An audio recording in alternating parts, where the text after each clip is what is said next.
মৃদু শৈত্যপ্রবাহের কবলে উত্তরের জেলা পঞ্চগড়। সকাল ৯টায় দেশের সর্বনিম্ন তাপমাত্রা রেকর্ড করা হয়েছে তেঁতুলিয়ায় ৮.৪ ডিগ্রি সেলসিয়াস। ঘন কুয়াশা ও শীতের তীব্রতায় স্থবির হয়ে পড়েছে জনজীবন। উত্তরাঞ্চল সহ সারা দেশেই বেড়েছে শীতের তীব্রতা। গত কিছুদিন ধরেই উত্তরের জেলা পঞ্চগড়ে কমেছে তাপমাত্রা। শুক্রবার সকাল ৯টায় তাপমাত্রা নেমে আসে ৮.৪ ডিগ্রি সেলসিয়াসে। তাপমাত্রা কমার সঙ্গে ঘন কুয়াশা ভোগান্তি বাড়িয়েছে জনজীবনে। বেলা বাড়ার পর কুয়াশা কেটে গেলেও ঠান্ডা কমছে না খুব একটা। শীতের জন্য বাড়াবটি নাই, ইনকামও নাই, কিভাবে চলা যায়? কাগজ তো ঠিক মতন নাই, এইভাবে সকাল থেকে বেরোচ্ছি।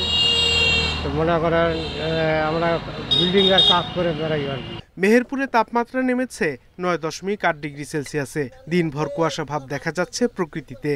শীতের তীব্রতা উপেক্ষা করে কাজে বের হতে হচ্ছে খেটে খাওয়া মানুষকে। আজকে অনেক ঠান্ডা পড়ছে, হাত পা ঝিনঝিন করছে, ঘরে বসে দিন যাবেন, আমাদের কাজ করি খাইতে হবে। কাজ করতে হয়েছে, হাত পা টাটি যাইছে, কিন্তু পরিবার পরিজনের জন্য কাজ করতে হয়েছে, গরিব মানুষ। নওগাঁয় জনজীবনে শীতের তীব্রতা বাড়ার প্রভাব স্পষ্ট হচ্ছে। ঠান্ডা বাতাস কষ্ট বাড়িয়েছে মানুষের। নিম্ন আয়ের মানুষের দুর্ভোগ কমাতে জেলা প্রশাসন থেকে নেওয়া হয়েছে শীতবস্ত্র বিতরণের উদ্যোগ। জেলা পরিষদের সহায়তা নিয়ে আমরা কিছু শীতবস্ত্র স্থানীয়ভাবে ক্রয় করেছি।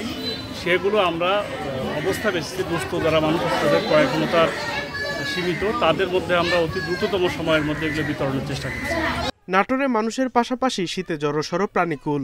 মুরগির খামারগুলোতে দেখা দিয়েছে রোগের প্রকোপ।